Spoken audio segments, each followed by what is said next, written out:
Welcome back to Spitballin Cards. In today's episode, we're going to be talking about grading and if grading is a scam. The reason we're bringing this up is because Ty, aka T-Pott, aka Raptor, he did a video on his Market Movers channel and he submitted two cards multiple times. One was a soccer card. I don't know who it was. But the other one was a Ken Griffey Jr. It was a Pele card. The other one was a Ken Griffey Jr. 89 Upper Deck. It was originally a BGS 9.5. He sent it over to SGC. They said it was altered. Then he sent it over to CGC and they gave it a 9. And then he sent it to PSA and they gave it a 6. So it begs the question. The Pele was just as variable as that other card as well as the Griffey. But it begs the question of why do we care so much about grading, especially for not super rare cards? Why do we pay a massive premium? Do we think that premium's dumb? Do we think it's good and all that stuff? So to kick us off, Jeff, what do you think first of Ty's video, if you want to be really quick there? But also, how does that make you feel about grading in general in the hobby today? I thought the video was incredible. It took a long time to produce because he had to send the same cards to multiple grading companies and then get them graded, crack them out, send them again. He did a great job showing exactly how he was doing the crack out. My initial worry when I hear people do this is that they're going to damage the card at some level when they keep cracking it out, and then that would materially change the card. So the grades you couldn't really measure, but he did a great job. Gloves on, making sure everything was good on the cracking front. And I do want to mention just briefly the grades on the Pele. It was a BVG, which is the Beckett Vintage grading, 5. And he felt that was high, but he got it back from SGC. It came back a 2, which is a pretty substantial difference. So it went from a 5 to a 2. And then CGC gave it a 3 or 3.5. I think a 3. 3. And then finally PSA gave it a 2. So PSA and SGC had given it the same grade. But it just showed me how much variability there is in vintage because there's so much more subjectivity to it in terms of the eye appeal, centeredness, what each company looks at. And there's a massive difference in price with those. So the PSA 6 on Griffey didn't surprise me because we've always heard, especially with that particular card, about pop control and the massive difference in price between a PSA 10 and once you get below that. But a 6 is pretty crazy. We've seen that before, though. Chris and I have submitted cards that we thought were going to gem and have gotten the dreaded 5 or 6, have re-cracked it, seen nothing wrong with it, and sent it back and gotten gems. So that's happened to us. So I'm not surprised that it happened. But SGC saying that the Griffey showed evidence of trimming is pretty significant. It's pretty damning accusation. As Raptor said, it went from an $800 card to like a $20 card with that authentic grade because there's so many of them that having an authentic Ken Griffey doesn't mean anything. So it was a great video. I love the way he methodically went through it. I appealed in his comments to run it back, send these same cards back to the same companies to see what the consistency within each company would be, because that'd be very interesting to me. Would that Griffey get another 6 from PSA? Would it get a 9.5 again from BGS? The BGS subgrades will probably all be different. Every single probably one. all different. Yeah, BGS subgrade. I would love to see that. So hopefully he does that. I appreciate he's probably using a lot of sports card investors' funds to do these videos. So I hope appreciated. But yeah, it wasn't entirely surprising to me to see it all over the place. But it's just again a reminder of what Chris and I have kind of called it a necessary evil in some cases. It's part of the hobby, especially if you want to have any resale value on cards, whether they're PC or not. It's just it's definitely part of the hobby. You just have to play the game, as it were. Yeah. What do you think, Chris? The two cards Jeff mentioned, we 2001 Bowman Chrome X Fractor. It's the card that isn't him. I forget who is in the picture. I can't think of who it is right now, but it, if you've never seen an X Fractor before, maybe the grader thought those were all print lines. But yeah, that came back. I believe it was a 5. And then we, cracked it, looked at it, chuckled, sent it again, came back a 10. So it just, we're sort of aware of what this is. Like Jeff said, it's a necessary, kind of evil about it. But the thing that freaks me out is the trimming thing. How one company can think, yep, that's the one. How one company can think a card isn't the right size, and another company, in fact, a company that owns the first company, can then say it's the same. We had this example too, Jeff. We subbed a Mookie Betts. Yes. That came back with an N6, I think is what PSA calls which isn't altered. It's just short. Just short, like too small. So we're They like, don't that's take big. Not holder. Yeah. So we took another card from the same set. We held it up. We're like, this is the same size. This doesn't Exactly make it. the same size. We tried it again and PSA 10 the second time around. So like, yeah, there's variability. There's a human factor, that's always going to be there. But the other human factor is dealing with raw cards and trying to buy raw cards from people and trying to get an honest opinion of someone else's cards that you're trying to buy is virtually impossible. Whether it's deliberate or simply like a built-in sort of bias you have about your own stuff, it's really hard to find someone who is completely transparent about the condition of their cards. And even then they just miss stuff. So when it's in a slab, it's just, at least it's protected. And at that point, it's easier to move. Trade, it is sell, pretty etc. crazy. We're basically buying a slab of a card more so than the card at some point. Like there's some cards that are rare enough, valuable enough, where if it's a 7 or a 9, there's not going to be a huge difference. If it's a 10, yeah, there's a huge premium. But on those cards that are 10s, especially for more like common cards, think of like an Ohtani 2018 Bowman Chrome rookie, which is probably his most sought after base rookie card right now. Mm-hmm. You're absolutely paying for that plastic case and that little tiny thing from PSA, which is pretty interesting to say. But at the same time, we are in a much better place than when grading wasn't around. That's my only other argument is a lot of vendors do a lot of shady stuff, especially back then. So Chris Sewell, he is who we talk about every single episode. Hopefully he watches our show because we talk about him so much. But he used to work in a card shop, and I've worked in a card shop too.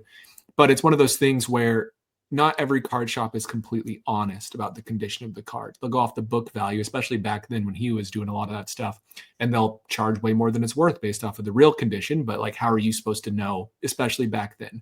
Grading changed that perspective. Now we know, like, okay, this Aaron Judge, it's a PSA 9, so you know there's no crease. You know that there maybe is a corner ding, or maybe it's slightly off center, but you know it's not going to have any major issues. That's going to make you, if you're an honest person, be screwed with the card later if you wanted to sell it. So there are absolute advantages in regards to liquidity and honesty in the hobby for sure. But they do get it wrong. They absolutely get it wrong. Yeah. I would say more than 10% of the time, which is a huge percentage of the time. So what do you think, Phil? So I look at the example from Ty's video, the two examples, Pele and the Griffey 89 Upper Deck. And if I was to take the side of the grading companies, my argument would be with the Pele, well, Beckett's more lenient on vintage. Everybody knows that. Their standards aren't the same, so that's why they graded it a 5, and then it didn't get better than a 3 with the other companies. I would also say that CGC isn't as skilled with vintage, so maybe they messed up, and SGC and PSA actually got it right. And then you look at the Griffey card, 89 Upper Deck. There is a known, and I don't know if anybody in the comments called this out because I listened to hologram. They're going to say, yeah. There's the hologram on the back of the 89 Upper Deck Griffey. PSA is known to dock you if it is wrinkled, and I think the extent to which it's wrinkled matters too. So this card, guess, guys, how many PSA 6s there are of the 89 Upper Deck Griffey in the pop report? It's the most graded card in history, so I would like say 120,000 total graded, right? 116,000 total. Was that? I was going to say 10,000 6s. Yeah, so 11,966. So 10%. 10% PSA 6s. I think a lot of those probably have the hologram issue. Now, there's also a lot of 7s and 8s. And again, goes to maybe how wrinkled or creased it is. I'm not saying that caused it. And I don't think Ty showed it, but we didn't get a clear look at it. No. And they do the centering of the hologram too, Phil, affects the grade. That's the hologram. And PSA will dock you for that more than the other companies will, is my understanding. So maybe all the companies got that one right except for SGC.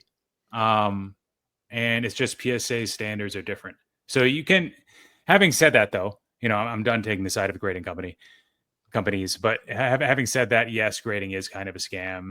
If you think of like why grading was invented and the market for it at the time, like what the use cases were in the late 90s, I think it had more to do with letting us know that the card was real versus fake. Mm-hmm. Yeah. And it was supposed to be mostly used for eras of cards that had a lot of variance with like, hey, this one, like a dog chewed off the side of it versus this one looks like it's really well centered.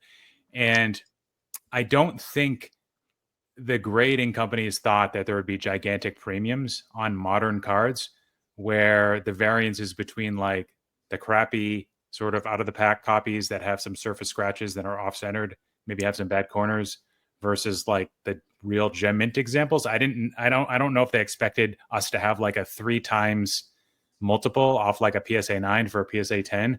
So I think Scott, you touched on this a little bit, liquidity.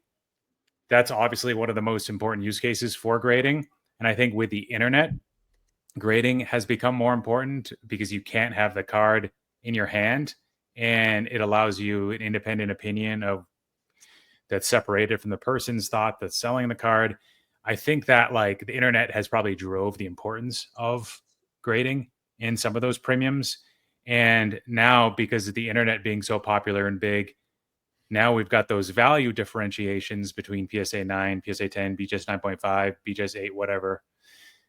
Now, because the values are so different, it matters a lot in person too. So it's sort of like a self-fulfilling loop, where in person now you care about the grade, even though you can kind of see the card yourself and inspect the condition for yourself. The grade still matters. You care about that just as much as you do other aspects of the card. I think it is pretty crazy. So Ty makes a point in that video about how like he doesn't agree with the premiums that exist.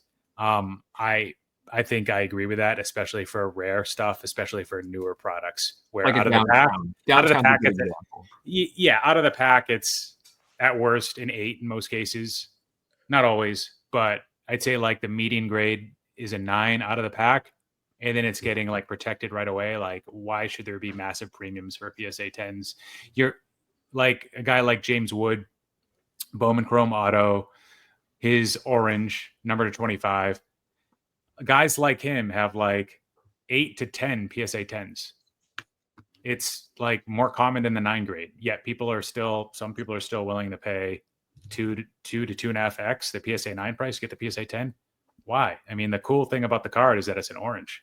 The grade, like, I want a bold auto, but the grade doesn't really bother me that much. Like, yeah, sure, I'd rather have it be centered, but it's kind of silly that people are paying these massive premiums. But that's a market, right? And we're all part of it. So it's one of those arguments where, first, we like having our cards graded. It keeps them protected. You can drop them, you can do things, and they're mainly protected in the slab, which is one big benefit of grading versus even like one touch where it could open and the card could fall. Like, there's benefits there for sure. But it's also one of those things where think about like a Mike Trout Bowman Chrome autograph. Okay, let's say you're opening up a hobby box today. What are you going to be more excited about? Pulling a blue Mike Trout Bowman Chrome autograph out of a 2009 Bowman box you bought on eBay, or a base? What would make you more excited, Chris? The blue, of course. Okay. What if the blue got an 8, but the base got a 10, and now the base is worth more? It's that same concept. It's like, why do we care as much as we do? Because at the end of the day, it's about the card, right? It's not about the case. There are absolute benefits. I don't want to play that down too much. And I'm going to keep grading my cards. And I'm absolutely going to recommend others to keep grading their cards. But just know why you're doing it. Don't just do it because you can waste a ton of money grading cards, especially on profit margins. That was one big pro of SGC before now SGC kind of died. But you can lose a lot of money. Like, I have a bunch of Billy Butler cards I'd love to have graded just for continuity's sake, but it just doesn't make sense. And so don't send in $500 of grading fees of Billy Butler cards when nobody wants them. That's kind of what it comes down to. And I know I'm not even trying to sound elitist. I'm talking about Billy Butler, but don't get caught up in what other people are doing just because they're doing it. There's something about at times having a card raw in your hands that is nice. If it's an investment, sure, it probably should be graded if it's a true investment for you. But just more. Yeah, along those lines, Chris and I have each individually started to amass a pretty nice collection of raw cards that we just keep in one touches. There's a lot of cards that we like that are oftentimes not the best coming out of packs. Stadium Club, Heritage Golds, those kind of things. They're not going to be 10s. Yeah, Topps Black, exactly. So there's a lot of them that look really great in a one touch. Still, if you don't want them for PC cards, or if eventually you want to look to move them, a lot of them still are easier to move when they are graded. But this is a good example. Everybody but Phil owns this card, and that's because you guys share it together. But this card is at best a PSA 9. It is not a PSA 10. At worst, it's a PSA 8. But Like I could sell it raw, but even if I got it graded, it would make it easier to sell and maybe give me a premium if it does get the 9, which I think is like an 80% chance of that happening. So yeah, I think I don't know if they're like that. That's an interesting example, Scott, because there've been about a 10, maybe 10 or 11 sales of that card, maybe a couple sitting on eBay now. None of them look tenable. None of them look gemmable. They all have touches on that top, that blue border. If you want to flip that around. So yeah, that top border there is really dark, and every copy I've seen has either edge wear or corner wear. So there may never be a PSA 10, or when there are, they're going to be very, very few. But should it command a premium? If 30 of those cards are graded in the next 5 years and there's like 3 PSA 10s, I don't know. I think I'd just be happy to own one, quite frankly. Yeah, Definitely well, it will get a premium. So then the question is, would you rather pay the equivalent of 3 times what the raw card is for that, or have it? Yeah. Right now, I think the highest graded copy is a 9, and I believe the only 9 is on eBay right now, and they're asking a pretty exorbitant premium for that one right now. So I mean, we'll see what happens with that card. But that's one of those cards. Even if ours just sits in a 1 touch forever, I love it. Yep. One advantage though of this card going into a PSA graded case is it's not going to be sitting like this in my office, which is one of those situations where it could get damaged for sure, where that's one benefit where it wouldn't with a PSA slab. Yeah, so buttons could easily grab that and just shake it around a little bit. There could be flooding. I mean, anything can happen. That little dog puts the shit in Shih Tzu, that's for sure.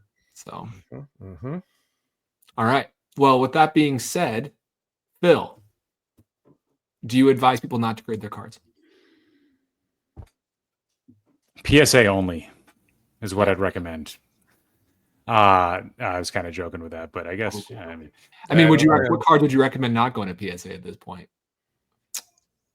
Pick cards to BGS, maybe Bowman Chrome autographs to BGS, maybe I've got SGC. My daughter has a few cards, and I'm looking to get them slabbed, and I want them to look nice on display. Aesthetics, PSA doesn't do it for me. It never really did.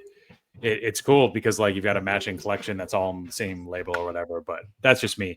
So now that HGA is gone and I can't get like the cool like matching, like matching slabs, matching slab, matching holder, matching flip, whatever.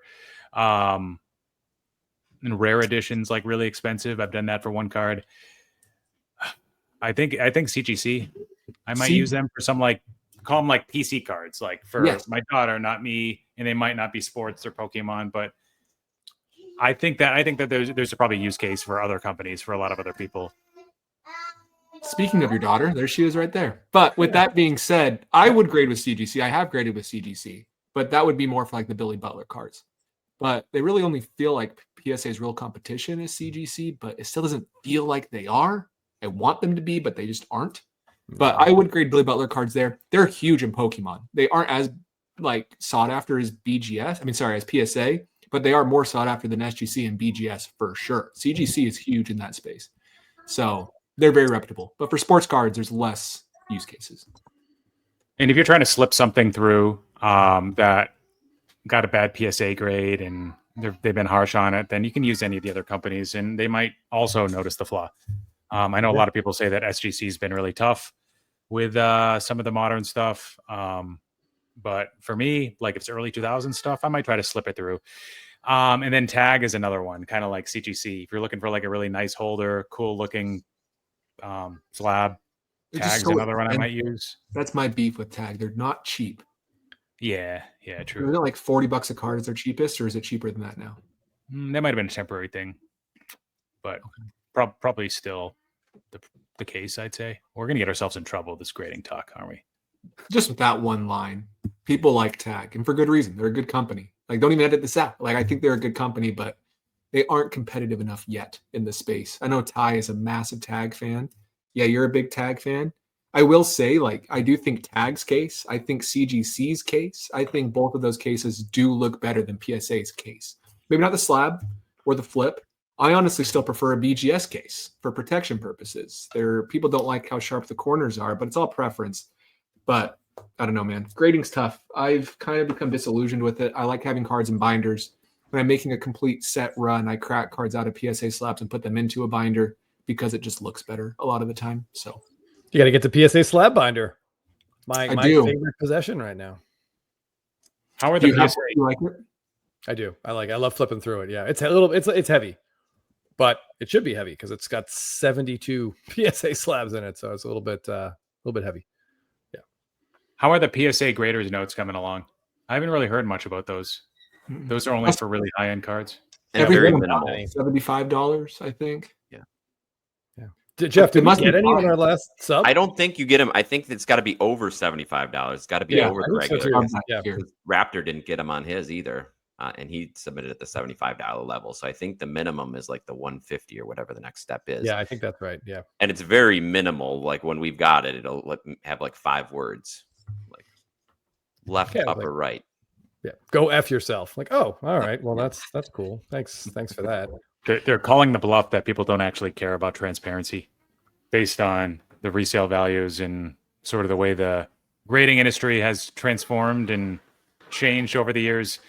I know tags really kind of blown up from a volumes perspective, but haven't all the grading companies kind of done that? Like even Rudy from Alpha Investments is talking about how they're getting all this influx of volume and everything and making a lot of money. So it's a profitable business. Maybe everybody's happy. Other than Beckett, I guess. Or Beckett, dude. They have just. Who knows what's happening with them? I feel bad for Beckett. They just keep screwing up. Yeah. Did we talk about SGC and the Pete Steinberg stuff? We haven't talked about it. No, we should. You want to give us a rundown, Phil?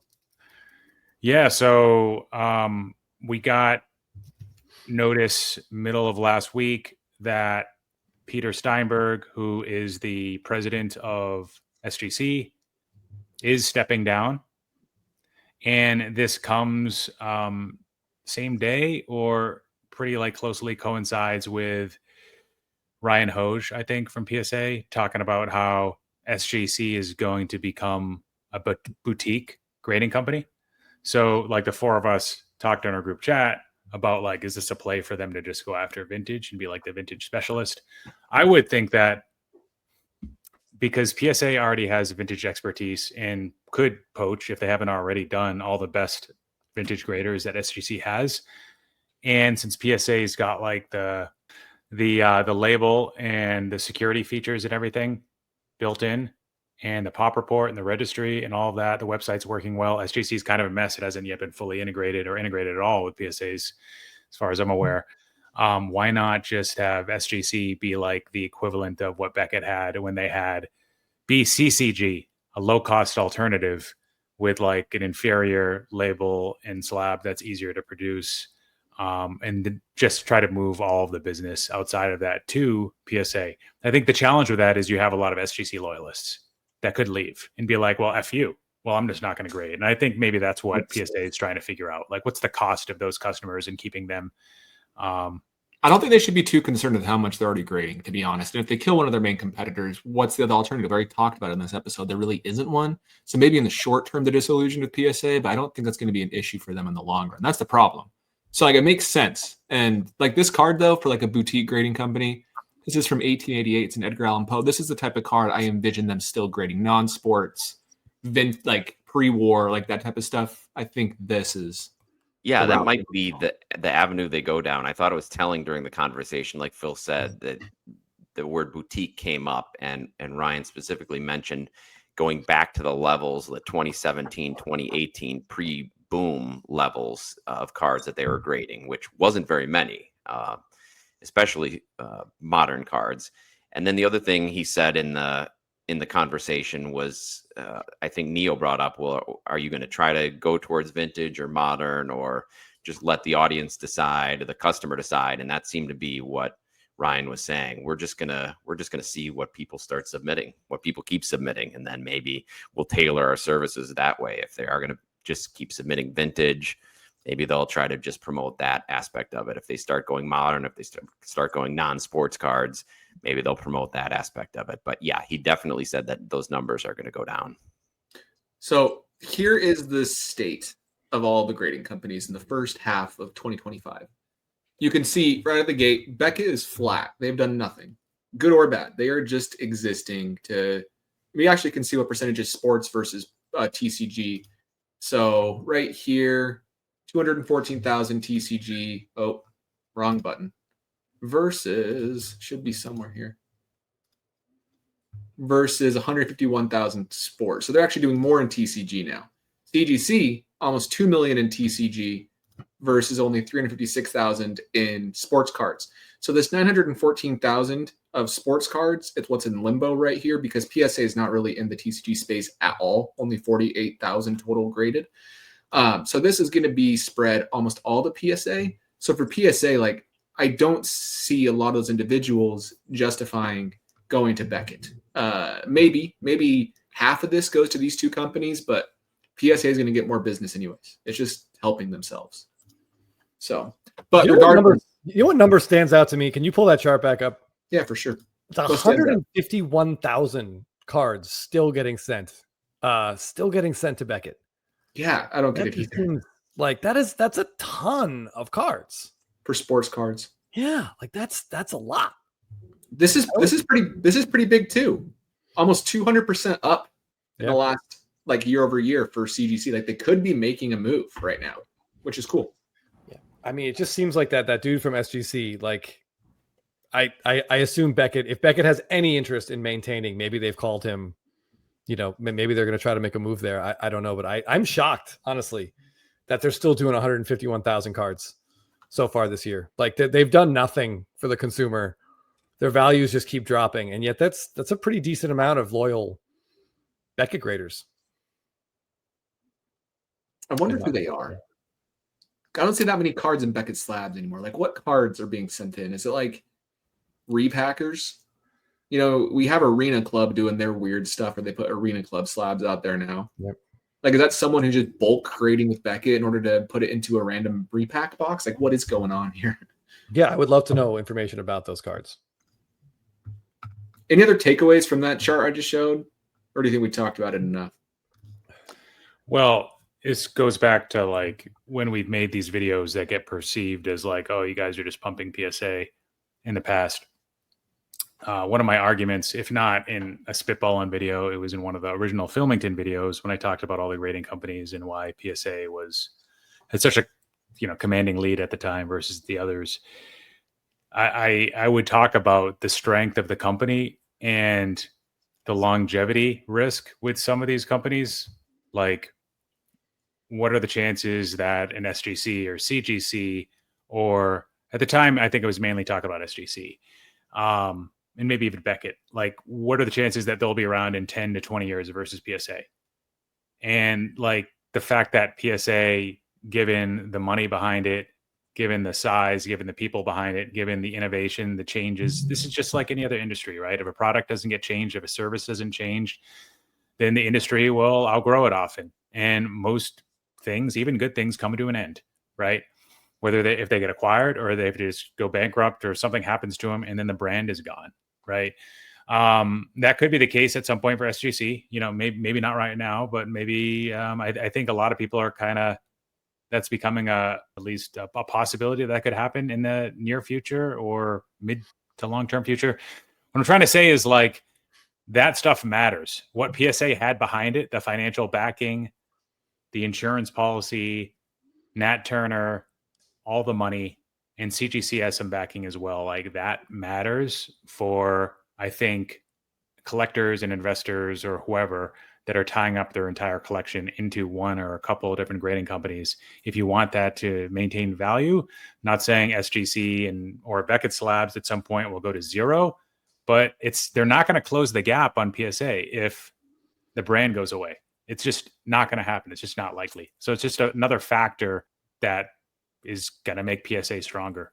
That guarantee is important. It really is. I actually saw on Instagram this last week, someone purchased a BGS graded not vintage, 90s card, and it was fake. It was a real card that was backdoored and then re-serial numbered that BGS then authenticated and graded. But there's no guarantee. PSA would not grade it. And so because PSA denied it, he's like, I want recourse from BGS. Like, you're not going to get it. They don't have a guarantee on them grading inappropriately or like fraudulent cards. CGC and PSA having that helps. I did recently find out, not because of my own experience, luckily, but there is a cap on lifetime payouts for PSA. So like once you hit your cap for your life, you're done at like $600,000. which 99.9% of us will never have to worry about. So I don't think it's a big deal to me at all, if I'm being transparent.